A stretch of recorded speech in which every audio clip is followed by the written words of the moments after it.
साथियों नमस्कार। आपके अपने YouTube चैनल चालिया स्मार्ट स्टडी में हार्दिक अभिनंदन व स्वागत।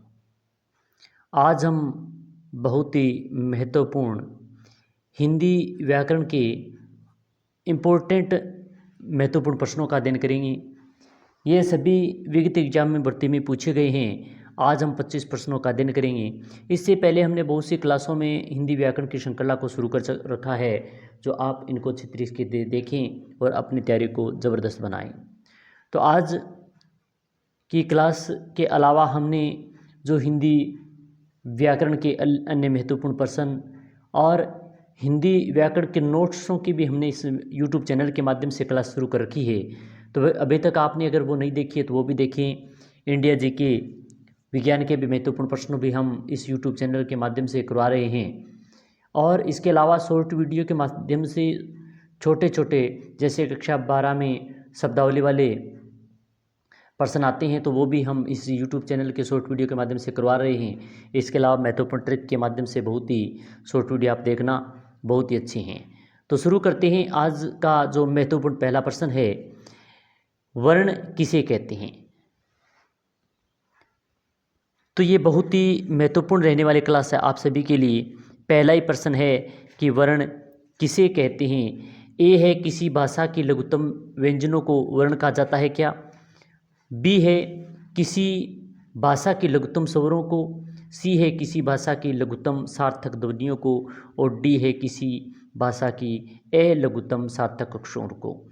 तो वर्ण किसे कहते हैं, तो इसका जो सही उत्तर होगा वो होगा किसी भाषा की लघुत्तम सार्थक जो ध्वनियाँ होती है उनको वर्ण कहते हैं। तो ऑप्शन संख्या सी इसका सही उत्तर है। आप भी कमेंट के माध्यम से उनका उत्तर बताते रहें। और 25 प्रश्न हैं और 25 में से आपके भी कितने अंत में सही होते हैं ये भी अवश्य बताएं। प्रश्न संख्या 2 है, वर्ण कितने प्रकार के हैं। 1, 2, 3 व 4।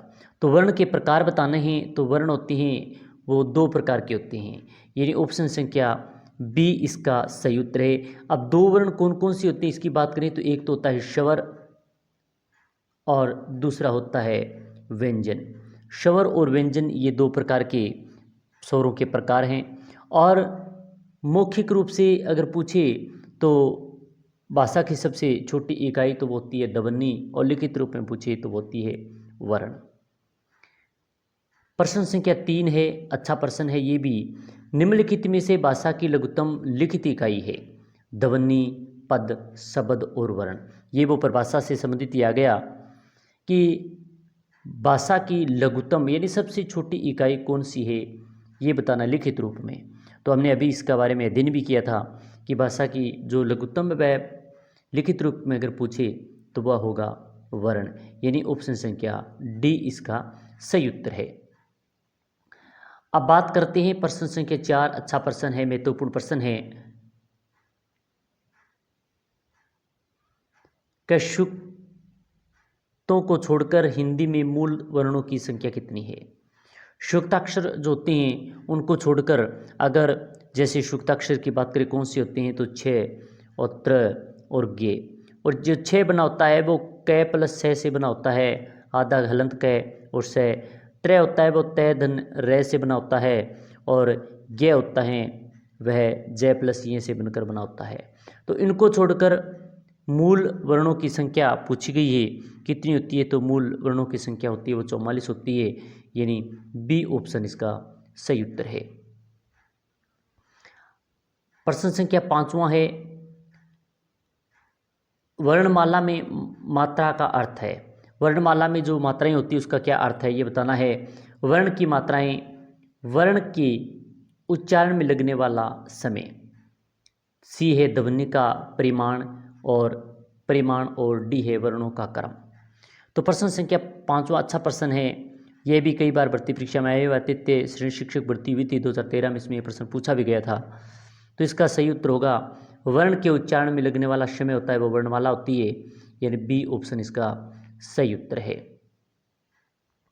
प्रश्न संख्या 6 है, अयादी संधि में से ए के बदलने क्या हो जाता है। अब वर्ण माला के कुछ प्रश्न लेने के बाद में हम बात करते हैं संधि के कुछ महत्वपूर्ण प्रश्नों को चर्चा कर लेते हैं कि कौन कौन से भर्ती परीक्षा में प्रश्न पूछे गए हैं।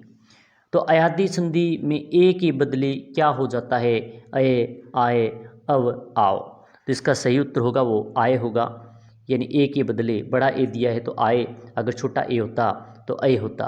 तो इसका बी ऑप्शन इसका सही उत्तर है। ये सभी प्रश्न है वो बार बार भर्ती परीक्षा में पूछे भी गए हैं। प्रश्न संख्या 7वां है, रसोत्पत्ति शब्द संधि से बना है जिसका निर्माण इन वर्णों के मिलने से हुआ है। यानी रसोत्पत्ति जो शब्द दिया गया है इसकी बात करें संधि, तो इससे कौन से ये शब्दों से मिलकर बना होता है जिसे रसोत्पत्ति का शब्द बनता है? तो उ प्लस उ धन उ, आ धन उ, ओ धन उ या ए धन उ। तो इसका सही उत्तर बताना है प्रश्न संख्या 7 का। तो सही उत्तर होगा ए धन उ, यानी डी ऑप्शन इसका सही उत्तर है। गुण संधि का उदाहरण है ये रसोत्पत्ति, रसय धन उत्पत्ति। इसका संधि विच्छेद होगा रसय धन उत्पत्ति। प्रश्न संख्या 8वां है, अन्वेषण शब्द में कौन सी संधि है? व्यंजन, विसर्ग, यण, अयादि। अन्वेषण शब्द, तो अन्वेषण में बतानी है कि कौन सी इसमें संधि दी गई है। तो इसका जो सही उत्तर होगा वो होगा यण संधि है, यानी सी ऑप्शन इसका सही उत्तर है। प्रश्न संख्या 9 है, किस शब्द में स्वर संधि है? अन्वेषण, संयोग, सन्मति और नमस्ते। तो स्वर संधि बतानी है किसमें है। तो इसका जो प्रश्न संख्या जो 9 दिया गया है इसका जो सही उत्तर होगा अन्वेषण, संयोग, सन्मति और नमस्ते में स्वर संधि बतानी है कि किसमें स्वर संधि का संयोग हुआ है, यानी स्वर संधि है। तो अन्वेषण जो दिया गया है यण स्वर संधि है, ए ऑप्शन इसका सही उत्तर है। प्रश्न संख्या 10वां है, अन्वेषण का संधि विच्छेद। अभी बात कर रहे थे कि अन्वेषण में संधि कौन सी थी, इस पर चर्चा कर ली। तो अब ये देख लेते हैं कि इसका संधि विच्छेद क्या होता है।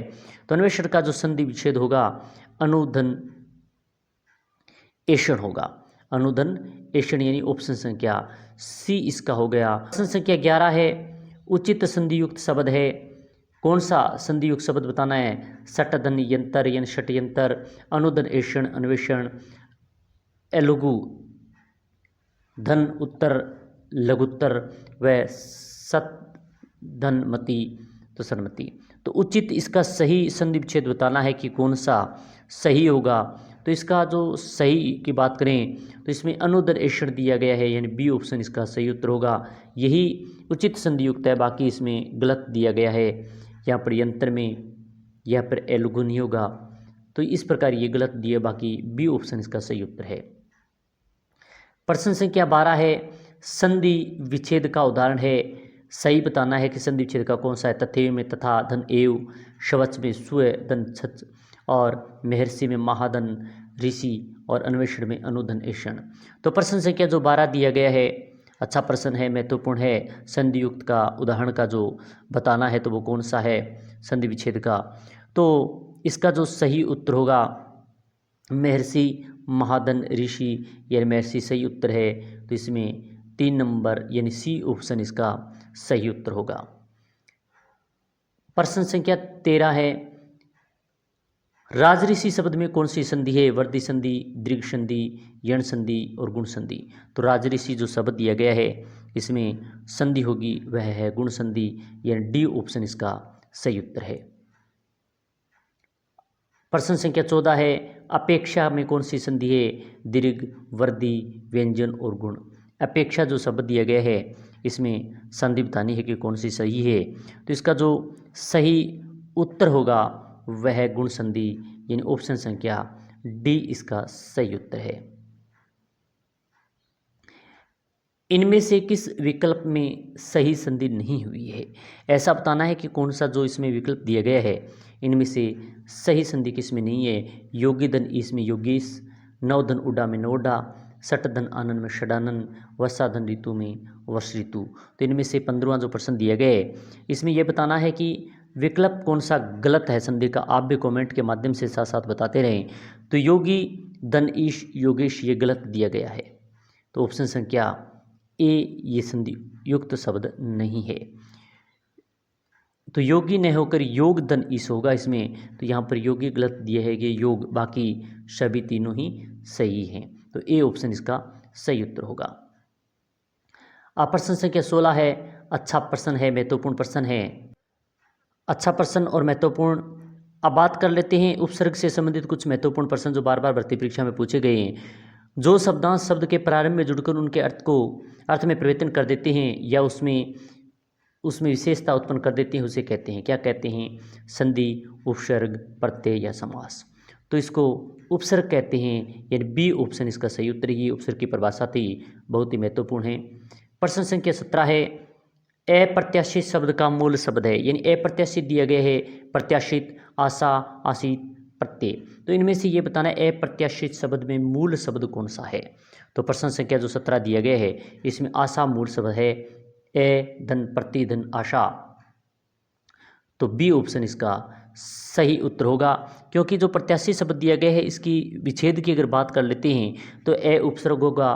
ए धन प्रति धन आशा, ये आशा मूल शब्द है। और बात अंत में इत प्रत्यय भी है इसमें।